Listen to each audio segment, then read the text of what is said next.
Assalamualaikum kawan semua, selamat datang di Media Rizky Channel. Pada video kali ini, Media Rizky Channel bakal bagi-bagi ilmu tentang sanitasi dan higien. Seperti yang telah kita ketahui, saat ini dunia sedang menghadapi situasi yang menuntut masyarakat di seluruh dunia untuk menerapkan sanitasi pada setiap elemen kehidupan. Lalu, apakah arti dari sanitasi itu sendiri?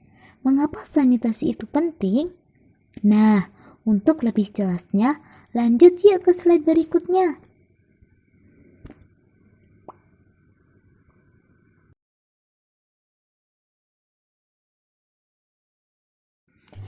Secara umum, pengertian sanitasi adalah suatu upaya yang dilakukan oleh manusia untuk mewujudkan dan menjamin kondisi lingkungan, terutama lingkungan fisik, yaitu tanah, air, dan udara yang memenuhi syarat-syarat kesehatan.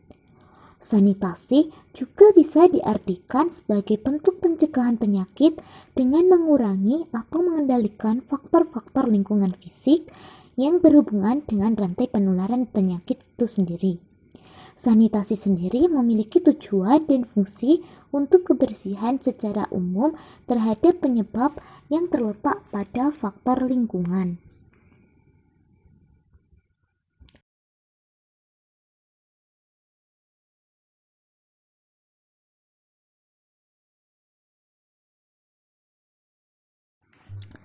Kawan-kawan, dalam kehidupan sehari-hari, sanitasi sering loh disamakan dengan pekerjaan kebersihan atau cleaning. Namun, pada kenyataannya, pengertian sanitasi tidak hanya sekedar cleaning, melainkan secara umum sanitasi meliputi cleaning dan juga sterilisasi. Cleaning sendiri memiliki arti pembersihan kotoran yang tampak dari penglihatan, misalnya kotoran tanah dan lain-lain. Sedangkan untuk sterilisasi adalah pemusnahan bakteri, jamur, dan juga virus.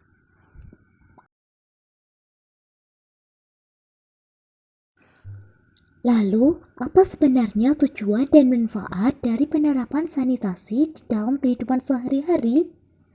Tujuan dari penerapan sanitasi yaitu pertama, menjamin kebersihan lingkungan manusia, menjaga kesehatan manusia, mengembalikan kesehatan manusia, dan mewujudkan kondisi kesehatan yang sesuai prasyarat kesehatan. Sedangkan untuk manfaat dari penerapan sanitasi yaitu terhindarnya dari pencemaran lingkungan, mencegah timbulnya penyakit-penyakit menular, berkurangnya jumlah presentasi orang sakit di suatu daerah, dan terciptanya kondisi lingkungan yang lebih bersih, sehat, dan nyaman bagi manusia.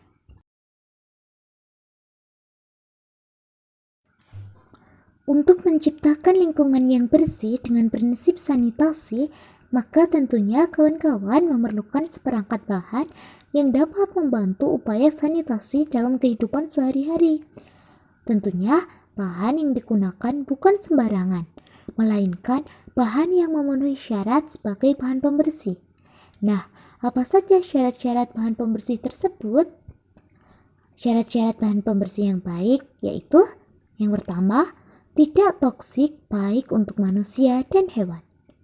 Yang kedua, bersifat germisidial paling tinggi.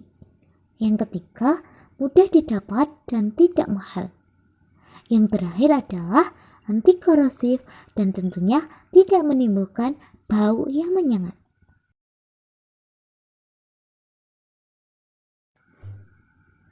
Dari beberapa syarat bahan pembersih pada halaman sebelumnya, terdapat beberapa bahan pembersih yang memenuhi syarat tersebut.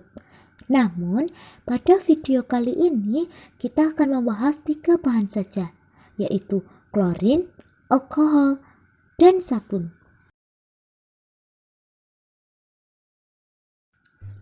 Mula-mula kita akan bahas dahulu mengenai sifat-sifat dari ketiga bahan tersebut. Yang pertama adalah klorin. Klorin memiliki sifat yang pertama adalah berwarna kuning kehijauan. Dapat larut dalam air, mudah bereaksi dengan unsur lain, dapat bersenyawa dengan hampir semua unsur, Dan terakhir, tergolong dalam grup unsur halogen atau pembentuk garam dan diperoleh dari garam klorida dengan mereaksikan zat oksidator atau lebih sering dengan proses elektrolisis.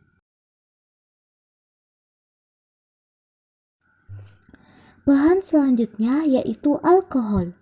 Alkohol sendiri memiliki beberapa sifat, yaitu dapat bereaksi dengan logam natrium dan menghasilkan gas hidrogen.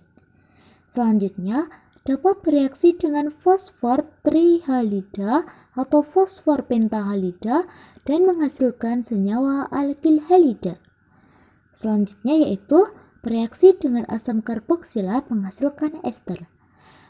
Tidak bereaksi dengan natrium hidroksida, berwujud cair pada suhu kamar dan mudah larut dalam air, juga memiliki titik didih yang tinggi pada suhu kamar, bersifat polar dan berikatan hidrogen, dan terakhir mudah terbakar.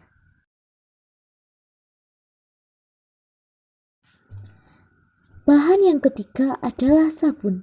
Sabun memiliki beberapa sifat, diantaranya yaitu sabun adalah garam alkali dari asam lemak suhu tinggi, sehingga akan dihidrolisis parsial oleh air. Karena itu, larutan sabun dalam air bersifat basah. Selanjutnya, jika larutan sabun dalam air diaduk, maka akan menghasilkan buih. Dalam hal ini, sabun dapat menghasilkan buih setelah garam-garam magnesium atau kalsium dalam air mengendap. Sifat sabun selanjutnya adalah sabun mempunyai sifat membersihkan, dan yang terakhir, sabun bersifat mudah terbakar.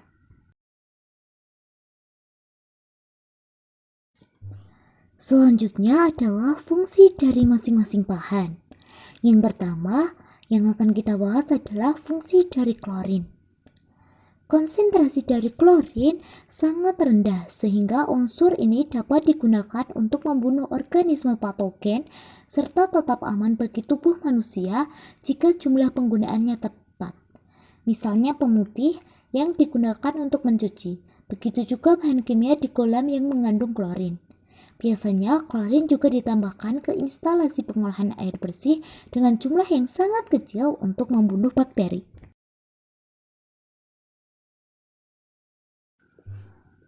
Yang kedua adalah fungsi dari alkohol. Jenis alkohol sendiri yang biasa digunakan sebagai cairan pembersih adalah yang mengandung 70% isopropila atau etanol dan 30% air suling. Isopropilia sendiri merupakan pelarut yang bertugas melarutkan kotoran dan minyak. Selain itu juga bersifat desinfektan atau mencegah infeksi.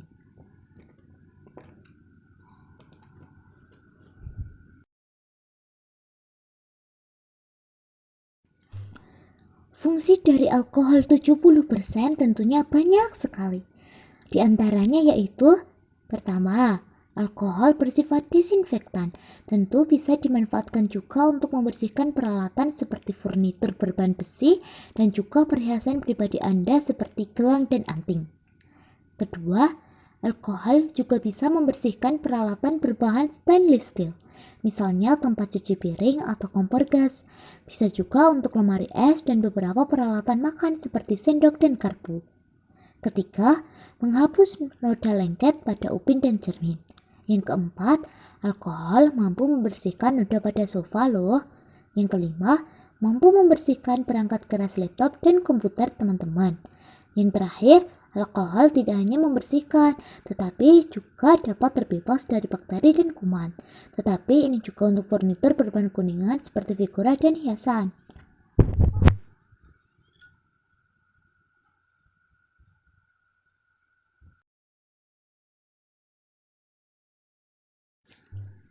Yang terakhir adalah fungsi dari sabun. Sabun banyak digunakan dalam kehidupan sehari-hari karena memiliki banyak fungsi. Di antaranya yaitu memberi perlindungan maksimal dari bakteri dan virus, mengobati penyakit kulit akibat jamur, menghilangkan bau badan, mencegah penyakit dan infeksi kulit, dan yang terakhir, tidak merusak lapisan kulit.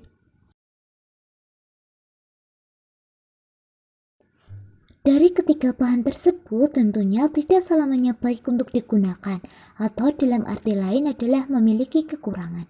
Lalu, apa saja kelebihan dan kekurangan dari masing-masing bahan tersebut? Untuk klorin, kelebihannya yaitu klorin merupakan bahan kimia penting yang mana sangat penting agar cairan-cairan pemutih bisa bekerja dengan baik. Kelebihan selanjutnya yaitu klorin juga bisa menjadi pembunuh mikroba dan bakteri pada air minum loh. Dan yang terakhir, harga dari klorin tentunya relatif murah. Namun klorin juga memiliki kekurangan.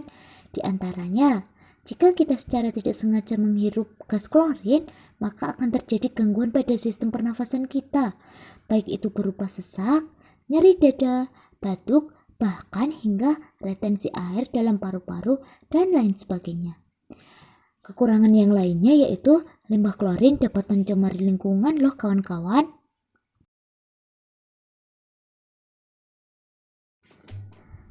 Selanjutnya, kelebihan dari alkohol yaitu pertama, harganya murah dan bisa diperoleh di mana saja. Walau efek membunuhnya hanya beberapa jam, namun alkohol mampu menurunkan dan mencegah pertumbuhan mikroorganisme. Yang kedua, alkohol membunuh jamur dan bakteri termasuk mikrobakteri. Terakhir, isopropil alkohol mampu membasmi kebanyakan virus, termasuk HIV tadi dan juga HPV. Sedangkan etil alkohol efektif membunuh semua jenis virus. Namun, walaupun demikian, alkohol tetap memiliki kekurangan ya. Yang pertama, bisa tidak aktif jika terkena bahan organik. Yang kedua, mudah terbakar sehingga wajib disimpan di tempat yang sejuk. Dan yang terakhir, membuat kulit kering. Butuh bantuan emolien, contohnya adalah gliserin atau propilen glikol agar efek bikin kulit keringnya dapat berkurang.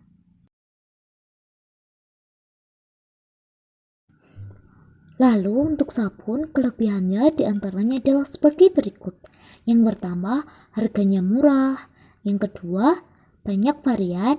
Dan yang ketiga yaitu saat sabun dilarutkan dengan air, maka molekul sabun akan memecah kotoran.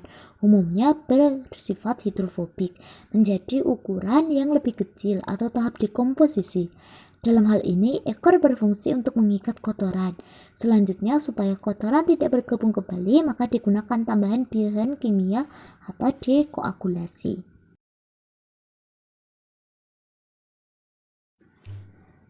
Sedangkan untuk kekurangan dari sabun itu sendiri yaitu kandungan alkohol pada sabun mungkin tidak cocok digunakan untuk kulit yang hipersensitif loh.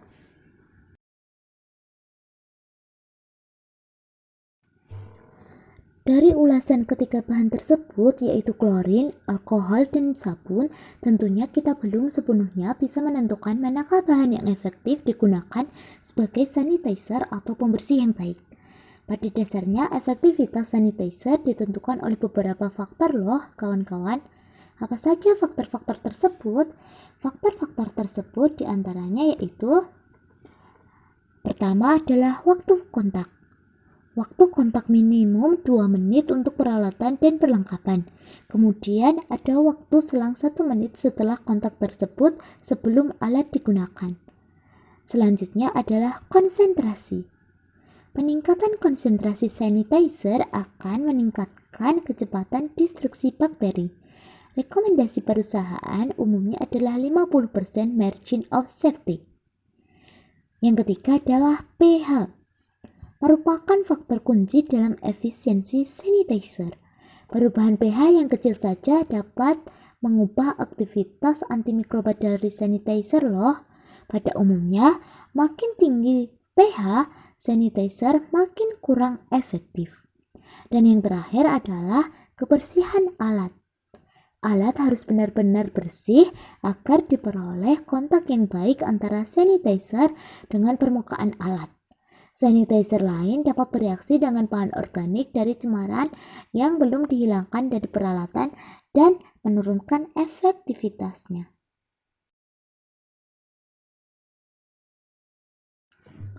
Nah, kawan-kawan, Setelah mengetahui faktor-faktor yang mempengaruhi efektivitas bahan sanitizer, selanjutnya kita akan membandingkan efektivitas dari klorin, alkohol, dan sabun. Untuk sabun, meskipun terlihat tidak mewah, namun kombinasi dua campuran ini dapat bekerja dengan baik. Sabun dapat menghilangkan partikel virus yang menempel pada permukaan seperti tangan, wajah, atau meja. Sementara air bisa menyapu virus dan bakteri hingga bersih.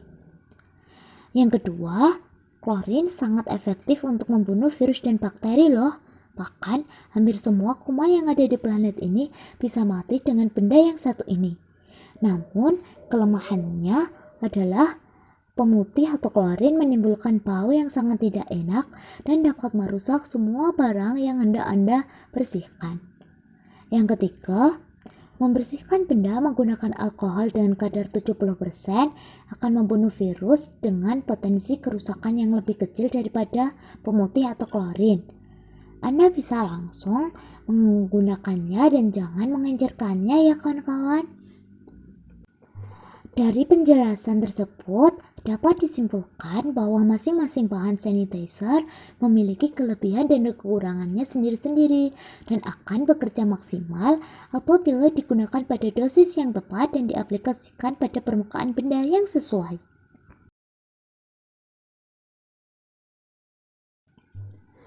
Nah, begitulah kawan-kawan sedikit penjelasan tentang sanitasi.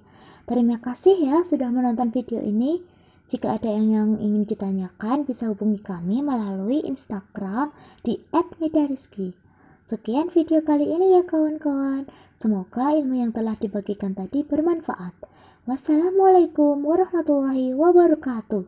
Jangan lupa like, comment, share, dan subscribe ya kawan-kawan. See you!